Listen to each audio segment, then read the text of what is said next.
दोस्तों, मैं आज फिर से आई हूँ आपके लिए एक और नई मूवी लेकर। आज की मूवी का नाम है रॉन्ग हाउस। ये मूवी एक एडवेंचर मूवी है जिसमें एक आइलैंड पर दो लोग फंस जाते हैं। तो उनके साथ क्या होता है और वो कैसे उस जगह से बच पाते हैं, मैं उम्मीद करता हूँ कि आपको ये मूवी ज़रूर पसंद आएगी। इस मूवी की कहानी एक ऐसे सीन से शुरू होती है जिसमें एक लड़की को एक जंगल में भागते हुए दिखाया जाता है। इसके बाद एक घर दिखाया जाता है जिसमें एक लड़की एक मैगजीन से कुछ फोटोज कैंची से कट कर रही होती है। इसके बाद वहां पर उसका पति आता है। वो अपने बीवी से बोलता है कि चलो, जिस पर उसकी पत्नी उससे कुछ सवाल पूछती है, लेकिन फिर वो चलने के लिए राजी हो जाती है। इसके बाद आदमी जाकर अंदर अपनी बेटी को भी यही बोलता है, लेकिन लड़की जाने को राजी नहीं होती। वो अपने पापा से पूछती है कि क्या वो यहीं रुक सकती है। इस पर उसके पापा उसे कहते हैं कि नहीं, हमें जाना होगा, चलो तुम भी। इसके बाद हम देखते हैं कि वो लड़की अपनी दोस्त से कुछ बात कर रही है, जहां हमें पता चलता है कि ये औरत इस लड़की की सौतेली माँ है। इसके बाद अब हम देखते हैं कि माँ बाप और बेटी गाड़ी में सफ़र कर रहे हैं, जिसके बाद इनकी गाड़ी एक रेस्टोरेंट के सामने जाकर रुकती है, जहां पर ये लोग कुछ खाने के लिए रुकते हैं। तभी लड़की को एक कोने की टेबल पर एक आदमी बैठा दिखाई देता है जो उन्हें घूर रहा होता है। तभी उसकी शक्ल एकदम से शैतानों वाली हो जाती है। यह देखकर लड़की एकदम से चिल्ला देती है, लेकिन उसकी माँ या उसका बाप कोई उसकी बात पर भरोसा नहीं करते हैं।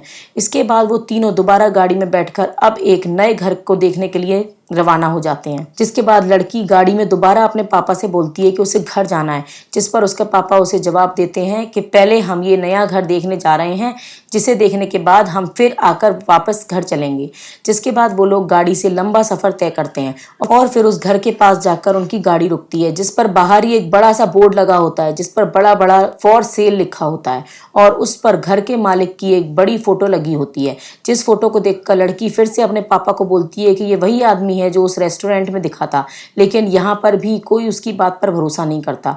जिसके बाद ये लोग घर के सामने जाते हैं। कुछ देर बाद वो लोग उस घर में पहुंच जाते हैं जहां पर कोई भी नहीं होता, बस इन्हें एक बॉक्स दिखता है जिसमें से एक स्पीकर में से आवाज आती है कि आप खुद से इस घर को अंदर से जाकर देख सकते हैं और अगर उन्हें कोई और जानकारी चाहिए तो वो इस बॉक्स पर लगे बटन को दबा सकते हैं। कुछ देर बाद वहां पर एक जीप आती है जिसमें एक और फैमिली होती है जो कि पहले ही इस घर को आकर देख चुके थे। इसके बाद दोनों फैमिली के बीच में इंट्रोडक्शन होता है। इसके बाद वो लोग अपनी गाड़ी में बैठकर जंगल की तरफ चल देते हैं, जबकि दूसरी फैमिली अभी वहीं होती है।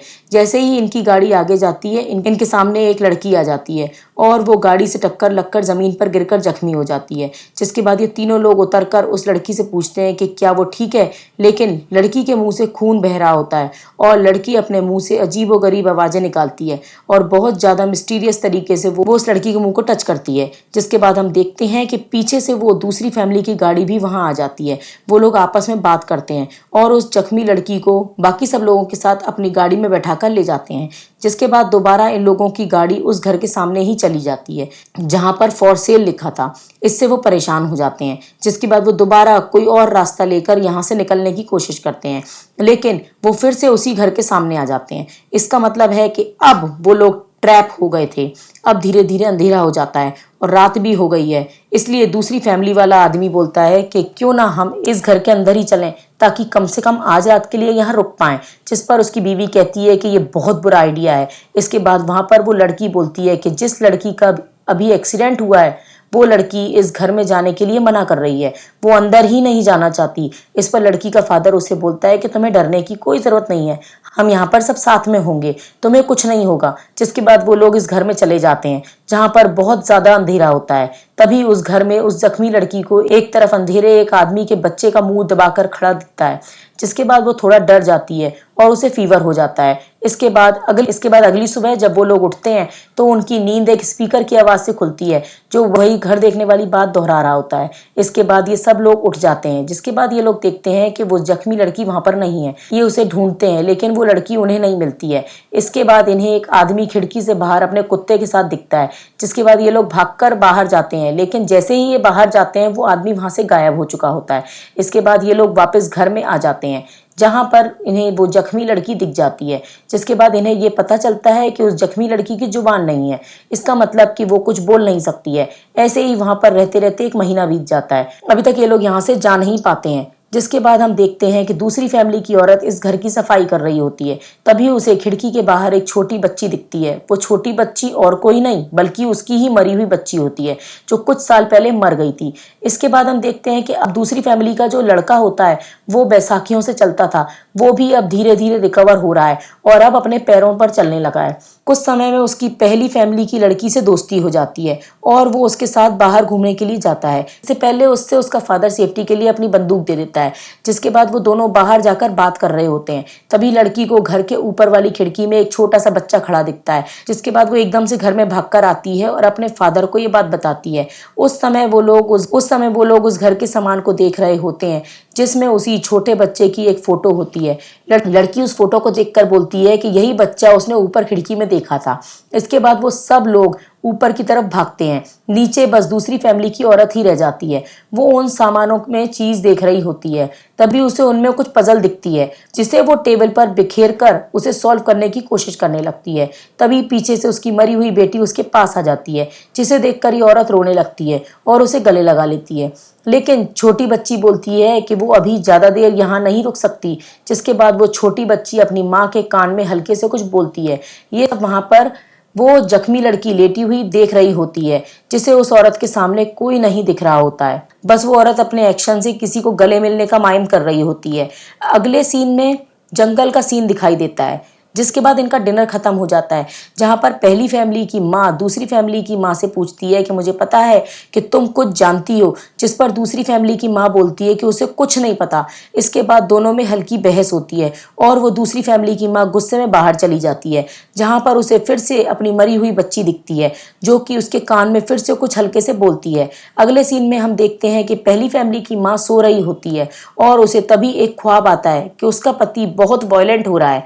जिसके बाद जब उसकी आंख खुलती है तो वो अपने पति को देखकर डर जाती है और अपने पति को अपने ख्वाब के बारे में बताती है। इधर टेबल पर बैठकर लड़की उस पजल को जोड़ने की कोशिश करती है। तभी वहां पर दूसरी फैमिली का आदमी आकर उस जख्मी लड़की से बहुत सारे सवाल पूछने लगता है। लेकिन पहली फैमिली का आदमी उसे समझाता है कि वो लड़की गूंगी है, कुछ बोल नहीं सकती। इसके बाद वो लड़की अपने फादर के पास जाकर उनसे बोलती है कि वो कैसे यहाँ से बाहर जाएगी।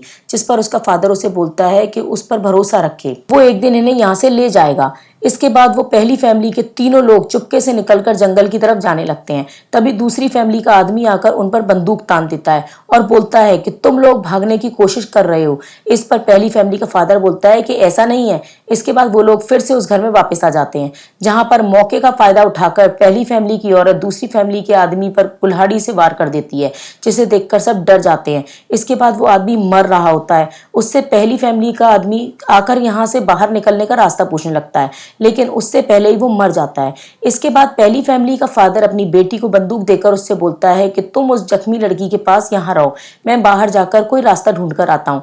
जब वो फादर जाकर बाहर रास्ता ढूंढ रहा होता है, तभी उसे पीछे से किसी की आवाज आती है।